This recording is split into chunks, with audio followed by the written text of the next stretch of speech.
नमस्कार मित्रांनो, मी Raut Anil sir, hitech solar beat. तुम्हाला माहिती आहे का, सोलारमध्ये 3 प्रकार असतात. एक असतो ऑफ ग्रीड, एक असतो ऑन ग्रीड आणि एक असतं हायब्रिड.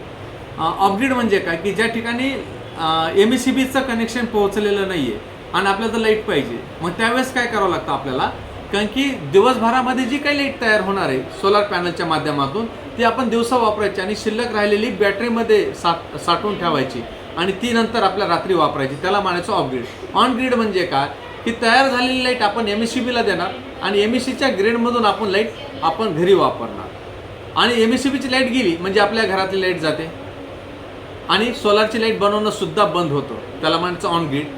आणि तिसरा प्रकार आहे हायब्रिड सोलार. हायब्रिड सोलार म्हणजे काय की आपल्या MSCBची लाईट आपण वापरतोय, सोलार बीचची लाईट आपण तयार करतोय. मग काय होतं की MSCBची लाईट जाते आणि आपल्या घरातली सुद्धा लाईट जाते. त्यामुळं काय करतं हायब्रिड सोलार, काय करतं आपल्याला ते 4 ते 5 तास बॅकअप देतं. त्याला म्हणतात हायब्रिड सोलार. असे सोलारचे 3 प्रकार असतात. हे तुम्हाला ह्या व्हिडिओच्या माध्यमातून सांगण्याचा मी प्रयत्न केलेला आहे. धन्यवाद.